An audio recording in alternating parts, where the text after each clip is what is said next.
नमस्ते. आज आपण बनवतोय तळणीचे मोदक. हे पहा असे.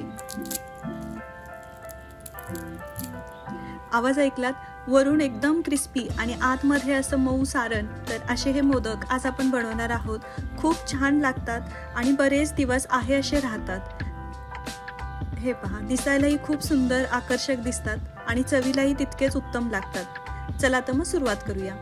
तर यासाठी आपल्याला साहित्यामध्ये लागणार आहे बारीक रवा, मैदा, हाही रवाचा आहे, वेलची, साखर, जायफळ आणि खसखस. ओल्या खोबऱ्याचा किस घेतलेला आहे. तुम्ही डायरेक्ट मिक्सरमध्ये बारीक करून पण खोबरं घेऊ शकता. आता नेहमीसारखंच सारण बनवायचं. खसखस पहिल्यांदा कढईमध्ये गरम करून घ्यायची. खसखसचा कलर चेंज झाला, वास छान सुटला की खसखस खलबत्त्यामध्ये काढून घ्या. त्याच गरम कढईमध्ये आता आपण अंदाजे 1/2 कप रवा भाजून घेणार आहोत. तोही असा एकदम खरपूस भाजून घ्यायचा. आता त्याच गरम कढईमध्ये 1 चमचा तूप घालायचं आणि ह्या तुपामध्येच आपण जे खवलून घेतलेलं खोबरं आहे ते याच्यामध्ये मिक्स करायचं. आता हे खोबरं मी डायरेक्ट मिक्सरला बारीक करून घेतलेलं आहे. हे सारण थोडंसं जास्त आहे. तुम्ही एका नारळाच्या अंदाजाने घ्या.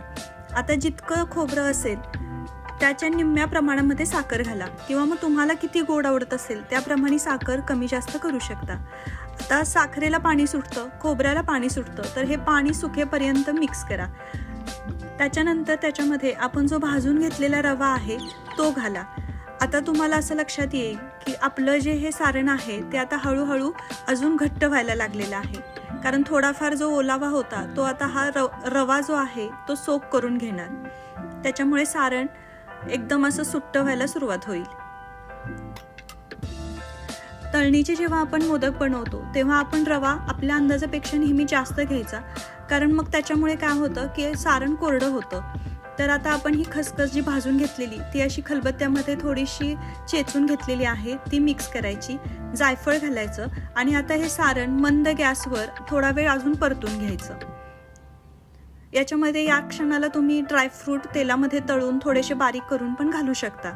आता हे सारण पूर्ण थंड होऊ द्यायचं. गॅस पूर्ण बंद करायचा. हे पहा, एवढं कोरडं आणि सुकं झालं पाहिजे. म्हणजे मग आपल्याला तळतानाही सोपं जातं आणि मोदक भरतानाही सोपं जातं. याच्यामध्ये तुम्हाला आवडत असेल तर तुम्ही गूळही वापरू शकता, पण जास्त दिवस ठेवायचं असेल तर थोडीशी साखर असली तर चांगलं राहतं. आता मोहन घालायचंय. तर इथे मी 2 चमचे कडकडीत तुपाचं मोहन घातलेलं आहे. कणकीसाठी आपण 1 कप मैदा आणि 1 भरून कप बारीक रवा घेतलेला आहे. तर आता हे मोहन हाताने छान चोळून लावायचं आणि थोडं थोडं पाणी घालून आपल्याला कणिक मळायची. तर ही कणिक आपण खूप घट्ट नाही मळायची, थोडीशी सैलसर ठेवायची. कारण याच्यामध्ये बारीक रवा आहे तर हा रवा भिजायला थोडासा पाण्याचा अंश लागेल. त्यामुळे थोडीशी कणिक मळताना अशी सैलसर मळा, जेणेकरून 20 मिनिटं याला आपण रेस्ट देणार आहोत. आता ही झाकून अशीच 20 मिनिटं ठेवायची आहे. 20 मिनिटानंतर काय होईल की यातला रवा व्यवस्थित भिजला जाईल आणि आपल्याला कणिक फार अशी मर्दत बसायला लागायची नाही. हे पहा, 20 मिनिटानंतर कणिक एकदम सॉफ्ट होते आणि खूप व्यवस्थित तुम्ही गोळी बनवू शकता.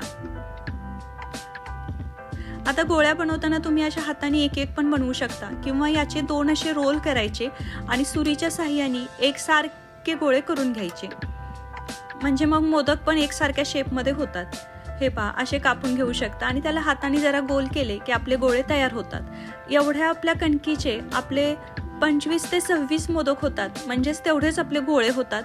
तुम्ही मोदकाची साईज कशी धराल त्याच्याप्रमाणे थोडंसं मागे पुढे होऊ शकतं. आता हे गोळे आपण एका नॅपकिननी झाकून ठेवायचे आणि त्यातला 1 गोळा घ्यायचा.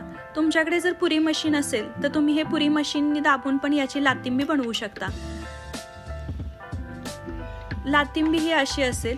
आता याच्यामध्ये जितकं बसेल तितकं सारण घाला. सारण घट्ट असल्यामुळे ते व्यवस्थित बसतं. हे पहा, अजिबात इकडे तिकडे पसरत नाही. आणि आता काय करायचं तर आपल्या हाताची 3 बोटं आहेत, अंगठा, मधलं बोट आणि दर्शनी बोट. तर दर्शनी बोट आणि अंगठ्याने आपल्याला सपोर्ट घ्यायचा आहे आणि मधलं बोटांनी मध्ये घालायचं, जेणेकरून आपला हा मोदकाच्या अशा पाकळ्या बनतील आणि आपला एकसारखा मोदक तयार होईल. हे पहा, मी परत दाखवते. लातिंबी एवढी जाड ठेवा आणि आता सारण भरा.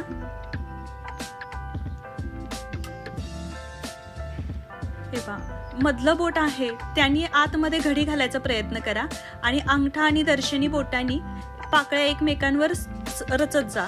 त्याच्यामुळे काय होईल की मोदक हलणार नाही आणि पाकळ्या व्यवस्थित बसून छान मोदक तयार होईल. आता ही जी लातिंबी आहे ती मी पुरी मशीनवर बनवली, पण आपण पोटपोट आणि लाटणं घेऊन पण बनवू शकतो. तर सुरुवातीला दोघांनाही थोडंसं तेल लावून घ्यायचं आणि मग तेलावर हळूहळू लाटायची.